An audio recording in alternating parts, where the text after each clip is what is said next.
Please stand for the pledge. I pledge allegiance to the flag of the United States of America and to the republic for which it stands, one nation, under God, indivisible, with liberty and justice for all.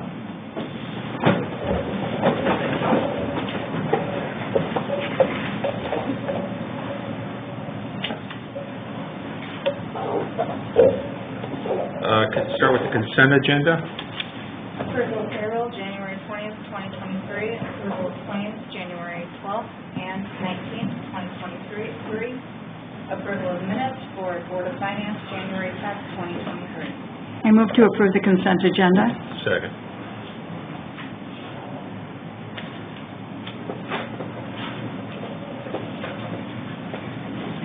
Announcements.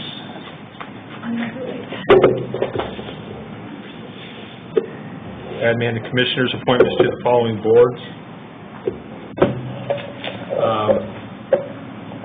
This is basically some housekeeping that we're doing here. We're going to move some things around that we had passed in our last meeting. I'm resigning from the Stormwater Advisory Board, the Juvenile Justice Board, and the Community Corrections. And I would like to nominate Laura to the Stormwater Advisory Board, the Juvenile Justice Board, and the Community Corrections Board. I second. All those in favor say aye. Aye. Those opposed, same sign. Motion passes. I'm resigning from EMA and 911, and I am nominating Jim Biggs to take over EMA and 911. I'll entertain a motion. Is that your motion? Yes. Second. All those in favor say aye. Aye. Those opposed, same sign. Motion approved. And I'm nominating Commissioner Rignas to the Child Protection Board and to the Center for Workforce Innovations. I second. We got a motion and a second. All those in favor say aye. Aye. Opposed, same sign. Motion approved. Thank you.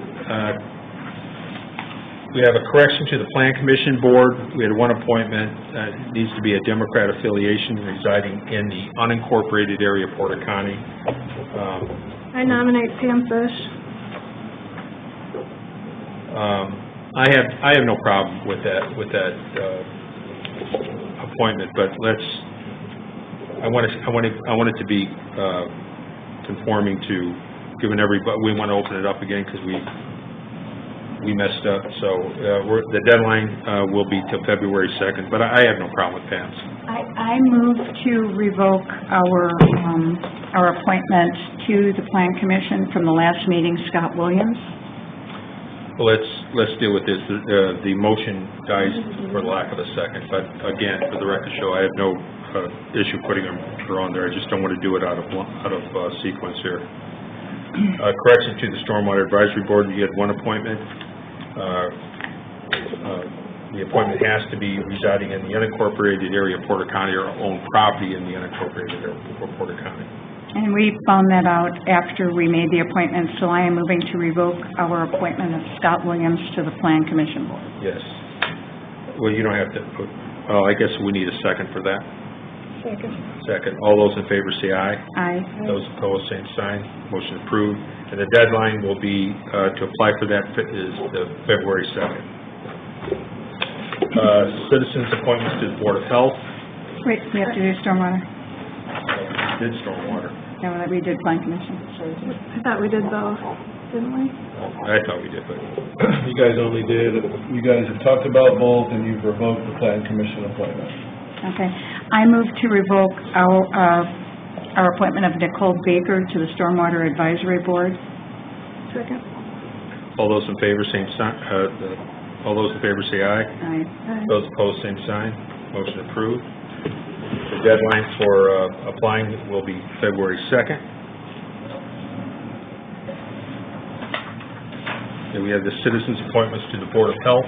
I'd like to reappoint Dr. Gasper, Susan Phelps, and Martin Moeller. They've been on the board. Martin Moeller is a business owner in town. He's been the chair for the past several years. Susan Phelps has been also on the board several years, registered nurse, and Dr. Gasper joined the board at a time that we had a really hard time finding a doctor to put on the board, and they saw us through the difficult waters of COVID. Well, this was is there a second? The motion fails for a second, but I would like to, speaking for myself, I appreciate very much the time that the current board members have put in, and Laura's right that they were there during a very difficult time, but these appointments come up periodically for reappointment for a reason. And, I took a very hard, long look at it, and what's jumped out at me is that we have 7 members of that board, and 5 of them reside in the city of Valparaiso. And the 2 that don't reside right outside the city of Valparaiso. And I just don't think that that's a reflective, that's very reflective of that being a county-wide agency. And I think would be the most healthy for our county health department is that we have people residing in other, throughout our county, not just primarily or heavy on one municipality. I just think that's healthy. But I would like to nominate Dr. Ron Michaels as a resident of Chesterton.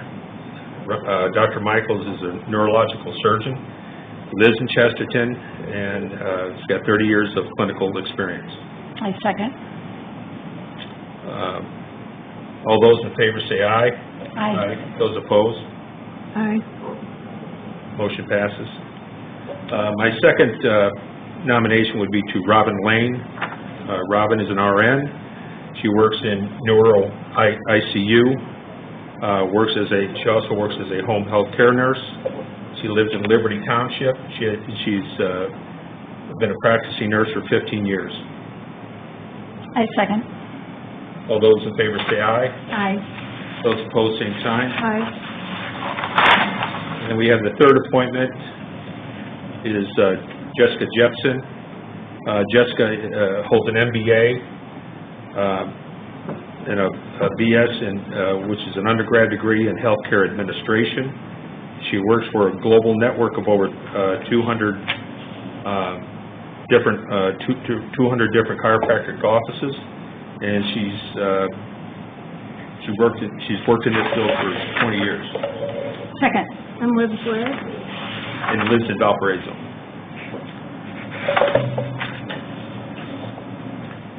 So all those in favor say, all those, you made Second. your, okay, Yes. second.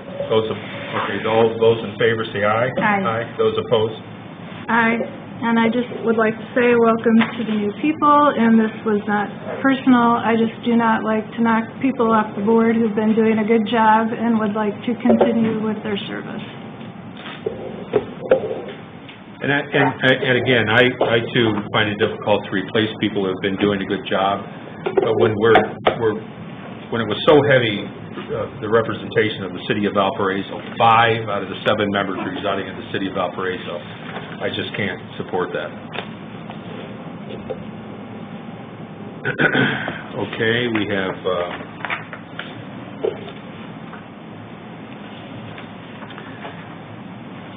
Commissioner's contract between Danielle Harold and Porter County Government for grant writing services in the amount of $60 per hour, not to exceed an annual cost of $21,000. I move to approve the contract agreement. Second. All those in favor say aye. Aye. Those opposed, same sign. Motion approved. And then we have the Valpo Lakes Area Conservancy District contract, Grimmer. The Grimmer contract, which is this a renewal, Scott, or is it something different? No, this is the Valparaiso Lakes Area Conservancy District is working on a grant.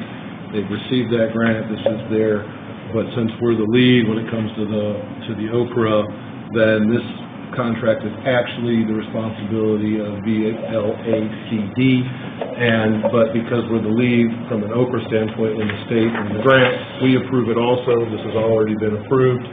by the Valpo Lakes Area Conservancy District, and the grant would be paying for this. Okay. But it needs our approval. It does. I'll entertain a motion to approve. So moved. A second? I thought you were seconding. No. Second. All those in favor say aye. Aye. Those opposed, same sign. Motion passes. Auditor Karen Martin, legal services agreement between the Office of Porter County Auditor and Adam J. Mindel at a rate of $120 an hour. Karen, can you give us a little bit of insight on what this is? This is an individual that has worked with the assessor and the auditor in the past with reference to any appeal processes or homestead or lineation between dividing the property. And he's worked very well with the entities as well as the individuals within the departments. And since there is a good repertoire between the assessor, the auditor, and the individuals that work with him, I felt it was necessary to keep the contract going. Entertain a motion. So moved. Second. All those in favor say aye. Aye. Those opposed, same sign. Motion approved. We have a Cinder and Dalton Financial Consultant Annual Services Agreement with hourly rates as shown on page 7. I have no page 7 here, so if you could explain to us what the hourly rate is. Well, it all depends on who's working with the department at the time. You go everything from the director all the way through the, and I think our rate, because we are working with Trista Hudson, is $145. The maximum. What we're doing is making sure that we're meeting all our report deadlines, and the situation is that the highest amount would be $275, the lowest amount would be $75.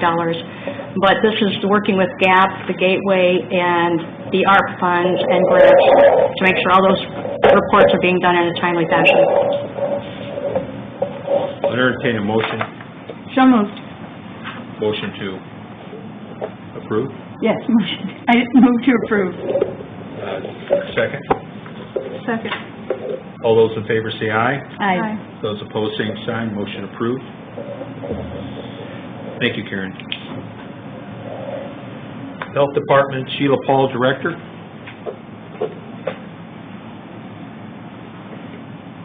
And I guess you're in front of us, a request to hold a blood drive with the American Red Cross at the admin building, by the way. Hello. Hi.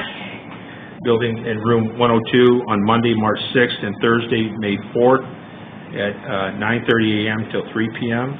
This will promote the event via email and social media to all county employees to help encourage participation. The blood drive. Yeah, a blood drive. And we have this every year, don't we? So we haven't had it for several years, but it's my understanding in the past, it was every year. You guys did it throughout the year, more than just twice. So this is just us trying to build partnerships back up. You know, of course, a lot of things kind of went by the wayside during COVID, and so we thought this was a good opportunity. I know they used to do it, I think, upstairs. So 102A is kind of a logical space because of size. So we're hoping to use that. Motion to approve. Second. All those in favor say aye. Aye. Those opposed, same sign. Motion approved. Then we have an agreement between the Health Department and Porter County Fairgrounds and the Expo Center for a mass, you're going to have to help me here with that word. Prophylactic. I would have butchered that. Point of dispensing site. Will you explain to us what that is? So we don't have people talking about us behind our back when they leave here. So. Sure. So what that is in the case of an emergency, for example, this was developed kind of after 9/11, 2001 through Homeland Security. If we have the need to, let's say, an anthrax, something like that, where we have to distribute prophylaxis or medication to people quickly, we would like to utilize the expo to quickly get a lot of people through. We have agreements also with the Doolin YMCA, St. Mary's in Couts, and Woodland Park. Doug Ross at times is laughing at me, but I know he can't spell this without looking at it. I'll entertain a motion to approve. I move to approve the agreement. Second. All those in favor say aye. Aye. Those opposed, same sign. Motion approved. Thank you. Thank you.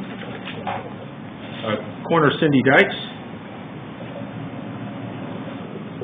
Good evening.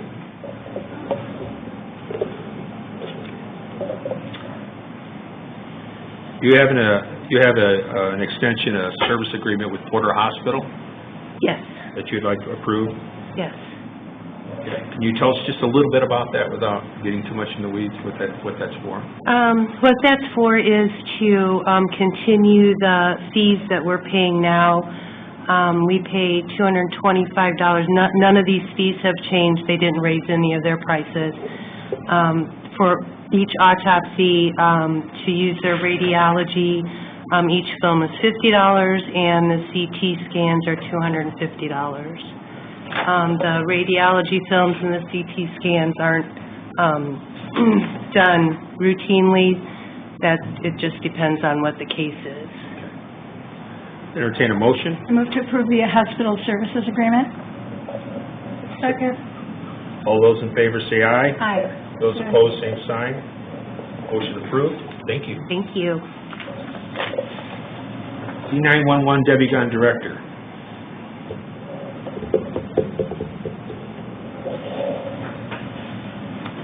Hello. Hello. You have a presentation, a very quick one, on RAVE. I do. Explain first to the audience what RAVE is. RAVE is a mobile safety alerting system, and there's a lot of different facets that RAVE actually provides on their platform. We utilize two specifically that I'd like to introduce to the board as well as the citizens of Porter County, so you can be familiar with how the 911 Center works. Next slide. The first I'd like to introduce is the RAVE 911 Suite.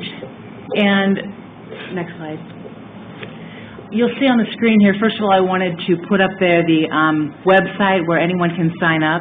This is a free profile provided to us with our contract with RAVE for all citizens of Porter County. And the information that a user profile consists of is never shared with anyone, other websites. No one can basically try to get people's information from that. Also, it's kept private and secure.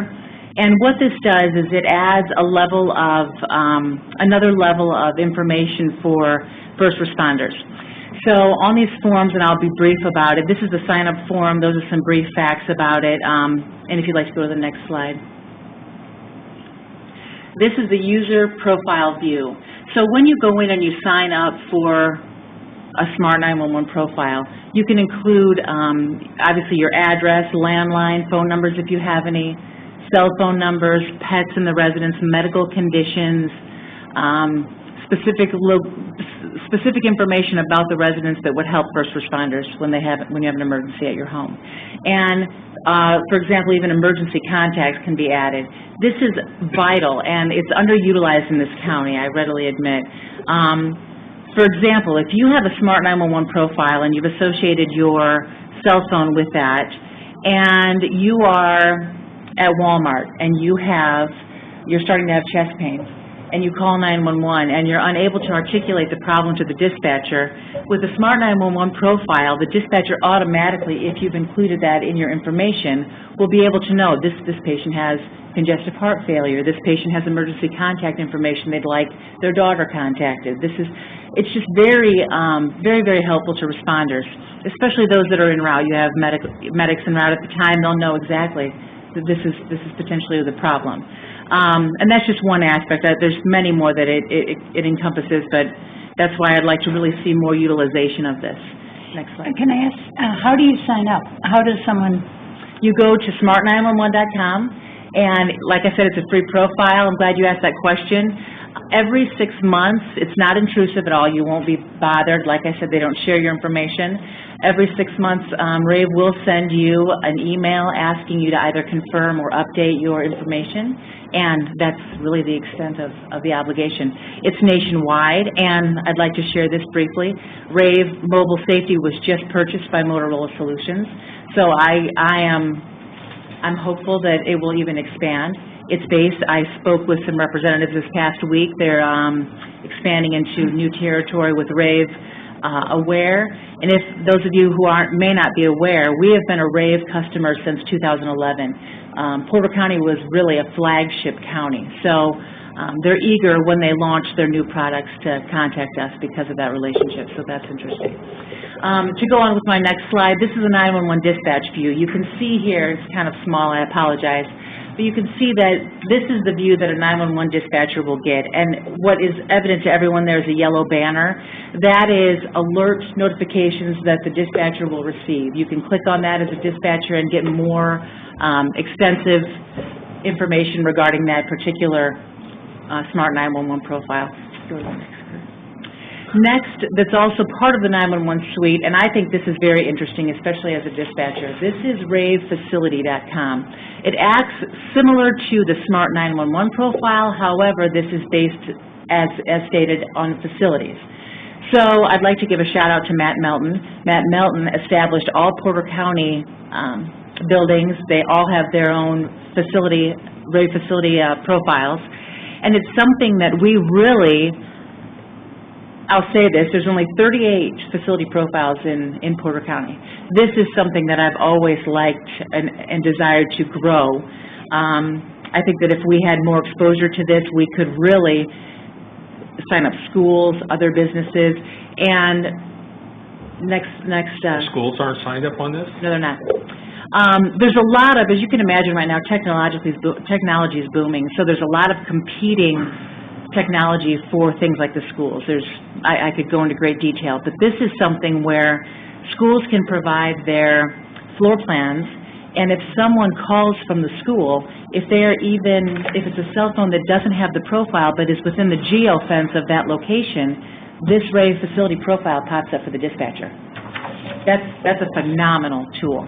So the value of that would be, without being too graphic, because we have children in the audience, but if somebody were in the building that shouldn't be in the building doing something they shouldn't be doing, and they were in a particular part of the building, the blueprints help the SWAT teams or whoever's responding know exactly where that's at in that building, when otherwise they probably wouldn't know. Absolutely. Okay. We do have floor plans for schools in the 911 center. This is something that is accessible immediately because it pops up when someone within that geofence calls. So it's just, as you can imagine, it expedites our whole process in the 911 center. There's a lot of information you can put here as well. One of the things that I'm really intrigued by from a 911 dispatch center perspective is you can add key holder information in this. You can add what kind of? Key holder information. So that's vital information. Say, for example, you have an alarm going off somewhere and responders show up and they need access, or there's an alarm needs to be deactivated. Right now, we have an antiquated system. This would really put the onus on those people who manage those facilities to maintain their information. So we wouldn't be accessing data that's 15 years old and completely obsolete. We would have 6-month updated information. So it's a really nice function that we are offered by Rave. Next slide, please. I went a little bit ahead of myself. It's searchable, so this is how a dispatcher would access the information, just it's all alphabetical, and we can put in a facility's name and figure out information based on that facility without actually it having been generated to the 911 center itself. Next, please. Next is the second aspect of Rave. These work in conjunction with one another, and I'd like to tell you a little bit about the alerting. Next slide, please, Kurt. So we have several different ways. What I did is just a screenshot here of the ways that our center disseminates information to the public. If you see up there, you have text, email, voice, RSS, Twitter, Facebook, iPause, and Smart 911. Essentially, all of those aspects of alerting the public are opt-in. To back up a little bit with your SMART profile, you're given an option when you sign up for your SMART profile of opting in to certain alerts. Beach hazards, weather hazards, different things like that, or you can opt out of them. I found my own personal one. I like the weather. Everything else kind of was superfluous, but it's user preference. But the one that I really wanted to address today so that we can kind of understand how alerts are sent in this county is iPause. If you'd go to the next screen, Kurt. iPause was created by FEMA, and it really was created for emergency purposes. Specifically, I'll give you an example that we've utilized it for when you have a missing person. This basically bypasses all of the opt-in options and sends an alert to a designated group of people that the dispatch center, EMA, those who have access to the software can establish. It stands for Integrated Public Alert and Warning System. This county is an I+COG county, which is interesting. Not all counties are. We're a collaborative operating group, which means that we fall under that canopy of a larger scope of notification if need be. And I created an example, State Road 49 and Indian Boundary Road, you have a missing person. I made a radius, next slide please, Kurt. I made a radius, I showed how we can build identification points in the county. By radius, I created my point of State Road 49 and Indian Boundary, and I gave it a 2.5-mile radius. What that does is anyone that is within that, and we can establish that obviously arbitrarily, anyone that's within that radius would get a notification before they actually get to the point. And with this, for example, missing female, age this, description or whatever, on foot, last seen, however descriptive we want, they would automatically, without having to be opted in to any of those alerts, they would get that, because this sort of usurps the standard opt-in. This is something that we know as an emergent nature. For example, if you had a hazardous material leak and you needed to let somebody, if there were other things that, we probably want to keep a little PG for you'd want to notify masses without having to be restricted just to the opt-in groups. This is where you have the targeted alerts that are vast in nature. So we have a couple different ways we can do it: by radius, I showed on the left, or also by points on the right. And I just arbitrarily picked some points here. The central location was this building, and then I put just specific points for maybe officer checkpoints or something to notify people. And we can really customize it, I guess, is what I'm trying to relay. And then the next screen. And this is basically just the platform that RAVE offers. Like I said, it's pretty robust in what it does offer, but I think even what we have now are really good tools that we just need to market a little bit better and get more people involved. Well, I'd appreciate it if you take some time to come back before us with a couple of recommendations how we may be able to do that. Okay. Could you? Thank you. Questions by the board? Thank you. Thank you.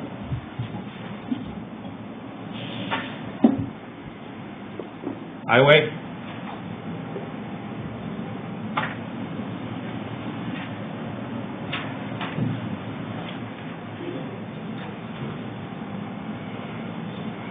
His timing to use the bathroom is admired. Like he was scared or something. Didn't want to ask for all the money. We have a request for an additional appropriations fund, 1176 account 4420 motor vehicle in the amount of $300,000. Annual additional low boy semi-tractor and still a drum roller, restricted expense. We also have, I'm going to go through these because we can approve this at least up to number 5. A request for an additional appropriation fund 1176 account 2362 bituminous in the amount of $1,500,000.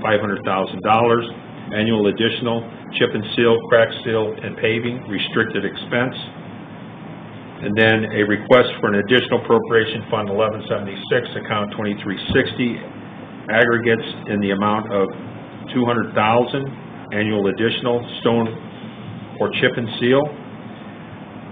Number 4, a request for an additional appropriation fund 1169 account 4540. Other equipment in the amount of $70,000. Annual additional mowers, plows, bobcat attachment, etc. And number 5, request for an additional appropriation fund 1169 account 3950. Contractual services in the amount of $150,000. Annual additional road striping. Now, why don't you explain to everybody up here so we understand that this is typically done every year because... Correct. The DLGF advises us to only budget at 80% of our annual revenue from the previous 12 months. So when we're talking about a $6 million annual revenue from MVH, So we only budget roughly $5 million. So every year, there's gonna be $1 million that never gets budgeted. And then we also never use our $5 million budget to its full extent. So every year, we have excess funds, and their answer is to come back and we do an additional in the spring. So that's why every year we come back with these additionals. And for the audience's sake, this is equipment that we have been discussing with the Highway Department for months, that is sorely needed, that it makes it almost impossible to do the job that we're expected to do by the residents without it. So I'll entertain a motion. I move to approve the additional appropriations. Second. All those in favor say aye. Aye. Those opposed, same sign. Motion approved. We have a request to order 4 new Mack dump trucks for 2024 delivery, 2 at $298,160, and 2 at $324,879. And then we have a request to purchase a John Deere boom mower from Tiger Motor. We got a request to purchase a John Deere boom mower from Tiger Mower in the amount of $215,501.20. Then a request to purchase a Dynapac CC 6200 steel drum roller from Westside Tractor in the amount of $105,000. Could you explain a little bit of what those? Sure. The first one, the 4 Mack dump trucks, 12 of our current dump trucks we have, the control systems for the hydraulics are outdated. We can't, if they break, we can't even get parts for them. The upgrade to the new system's about $20,000, so we would be looking at putting $20,000 controls in a truck that's worth about $35,000. And right now, the way the economy is in manufacturing, hopefully if we order them now, we may see them next summer, with our fingers crossed. So that's what the 4 are. The reason there's a price difference, the 2 higher priced ones are tandem axles, which means they have 2 axles in the back instead of just the single one that we have now, so we'll be able to carry more materials with those 2 trucks. Also, what we did with these is we started going back to regular cable controls instead of all the computers.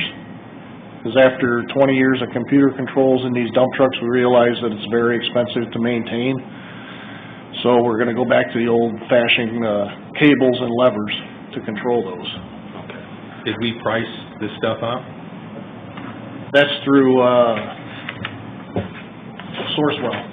That's how I explained to you. There's the state of Minnesota set the program up years ago to where all these manufacturers give their best government price. So you go to see what you want, and that's the already agreed on price through the government. And that's how all these, the third one, Dynapac roller is a used piece of equipment. And we checked around trying to find used ones, and this is the best deal we could find for a used roller.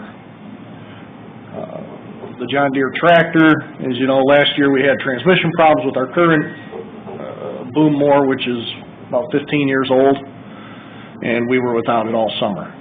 So we can't go another summer without a boom mower. I'll entertain a motion. So moved. Second. All those in favor say aye. Aye. Those opposed, same sign. Motion approved. Thank you. All right, thank you. And under new business, which I missed at the top of the sheet here, Laura, do you have an update on the puppy mill?